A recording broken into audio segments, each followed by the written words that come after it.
Halo, selamat pagi. Jumpa lagi di Berita Padang bersama saya Afri Meriana. Sejumlah berita aktual dan menarik akan kami sajikan untuk Anda. Berikut 3 berita utama pagi ini.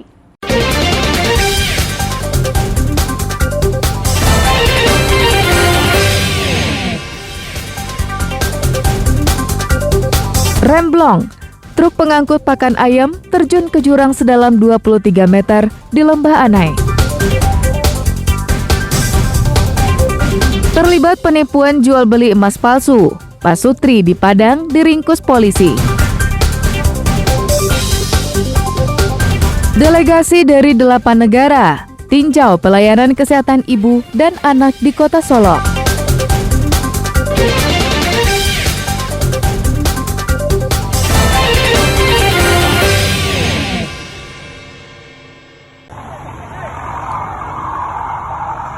Sebuah truk pengangkut pakan ayam Selasa pagi terjun ke jurang sedalam 23 meter di kawasan Lembah Anai, Padang Panjang. Truk naas tersebut dikendarai Abdul Rahman bersama 1 orang kernetnya, Rahman Hasibuan, warga Sumatera Utara. Keduanya menderita luka-luka akibat kejadian tersebut. Tim SAR gabungan yang tiba ke lokasi langsung mengevakuasi korban dari dalam truk. Korban kemudian dilarikan ke rumah sakit terdekat untuk mendapatkan perawatan.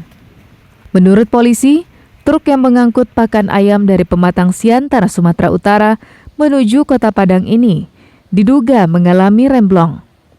Saat memasuki kawasan Lembah Anai, pengemudi sudah merasakan sistem pengeremannya mulai bermasalah, namun sopir tetap memacu truknya. Saat di penurunan dengan tikungan tajam, laju truk tidak terkendali. Sopir berusaha membanting setir ke tebing yang berada di kanan jalan. Namun karena laju truk cukup kencang, akhirnya truk menabrak pembatas jalan dan langsung terjun ke sungai. Sedangkan muatan pakan ayam berserakan di jalan.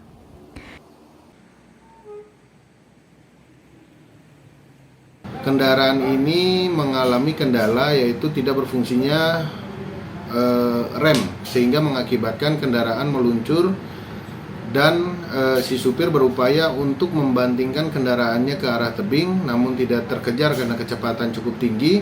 Akhirnya kendaraan tersebut terguling dan terseret sampai menabrak bibir jalan. Kemudian kita temukan goresan pada aspal kurang lebih 10 meter dan kendaraan jatuh ke dalam sungai setinggi 23 meter.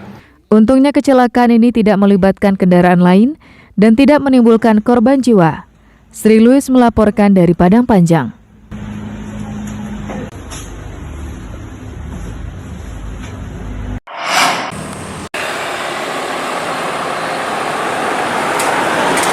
Lahan persawahan di Kota Padang selama kurun waktu 7 tahun terakhir mengalami penyusutan lebih kurang 1.000 hektar. Kondisi ini disebabkan Kota Padang sebagai daerah urban, sehingga banyak sawah produktif yang hilang dan berganti menjadi perumahan. Berdasarkan data dari Dinas Pertanian Kota Padang, dalam 7 tahun, lahan persawahan di Kota Padang mengalami penyusutan seluas 1.260 hektar. Tahun 2015 lalu, lahan persawahan di Kota Padang seluas lebih dari 6.000 hektar. 7 tahun kemudian, berkurang menjadi 5.216 hektar. Dengan lahan seluas itu, beras yang dihasilkan di Kota Padang sebanyak 45.242 ton dalam setahun. Sedangkan kebutuhan beras masyarakat 104.000 ton per tahun. Dengan demikian, sawah di Padang hanya mampu menyuplai 20% kebutuhan beras warganya. Menurut Kabid Sarana dan Prasarana Pertanian, Dinas Pertanian Kota Padang, Helmiar, semakin berkurangnya lahan persawahan disebabkan Kota Padang sebagai daerah urban, sehingga kebutuhan akan rumah menjadi tinggi. Maka banyak sawah produktif yang hilang dan berubah menjadi perumahan. Selain itu, rendahnya keinginan generasi muda untuk bertani juga menjadi salah satu penyebabnya. Kita supaya tidak terjadi alih fungsi lahan gitu kan. Yang pertama itu adalah adanya meningkatkannya prasarana dan sarana pertanian yang memadai.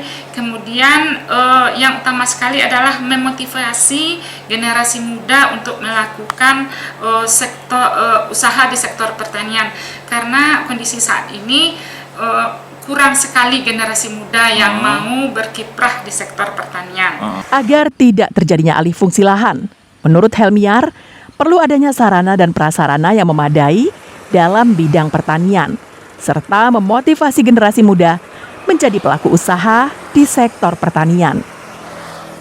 Pemerintah juga mestinya tidak mengeluarkan izin kepada pengembang perumahan pada lahan-lahan pertanian produktif.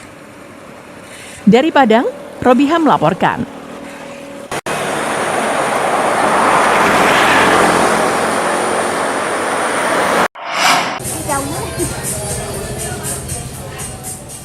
Terkait mahalnya harga beras dalam 1 bulan terakhir, Dinas Perdagangan Kota Padang telah mengambil beberapa langkah penting.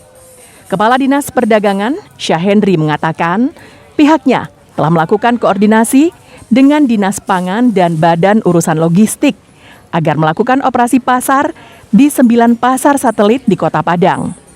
Hal tersebut bertujuan untuk membantu masyarakat agar mendapatkan beras dengan harga yang lebih murah dibanding harga pasar saat ini. Selain itu, juga bisa menekan harga beras agar kembali normal. Menurut Kadis, kenaikan harga beras tidak saja terjadi di Kota Padang, namun juga hampir di seluruh wilayah di tanah air.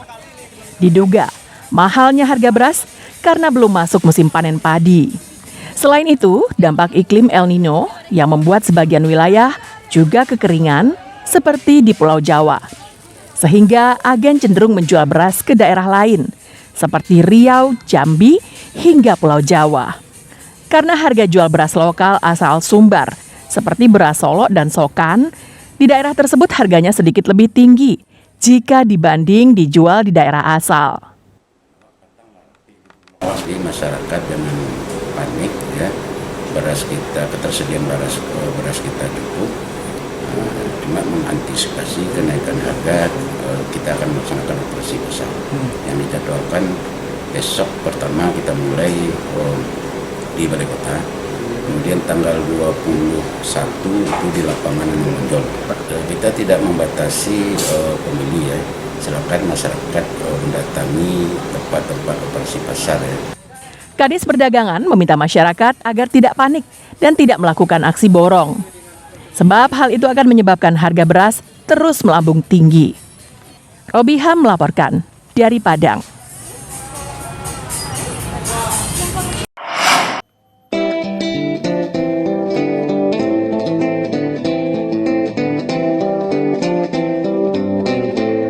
Beginilah keseharian Rusdian Ihsan, warga Gunung Sari, Kecamatan Kuranji, pinggiran Kota Padang.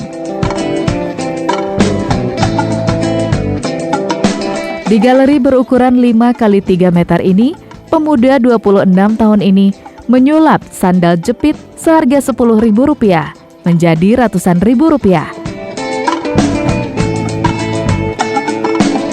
Dengan pisau yang tajam dan sebuah penjepit, ia mengukir sandal-sandal ini dengan teliti. Ada yang diukir dengan motif tulisan, ada juga yang diukir gambar-gambar dan motif menarik.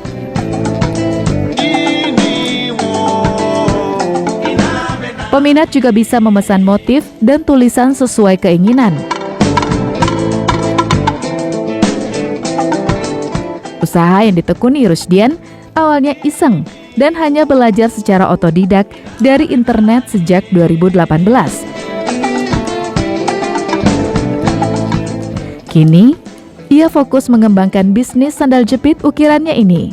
Tidak hanya untuk digunakan sebagai sandal, karyanya juga bisa dipakai untuk pajangan di rumah, bahkan di gedung-gedung pemerintahan, hotel, dan lainnya. Dalam satu hari, Rusdian bisa membuat sandal jepit ukiran 5 pasang.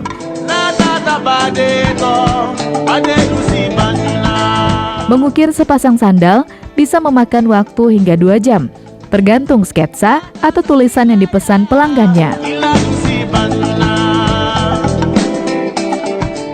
Idenya cuman karena iseng-iseng aja bang, iseng-iseng buka YouTube, lihat kayak gitu, coba coba-coba terus diposting, dijadiin status, ada yang minat ya, ditanya ini dijual apa enggak, bisa dipesan enggak ya. Terus karena ada yang minat kayak gitu, dicoba terus habis itu langsung banyak yang pesan gitu. Memanfaatkan media sosial dan media daring, sandal jepit ukiran Rusdian telah dipasarkan hingga ke Provinsi Riau, Pulau Jawa, dan Pulau Sulawesi.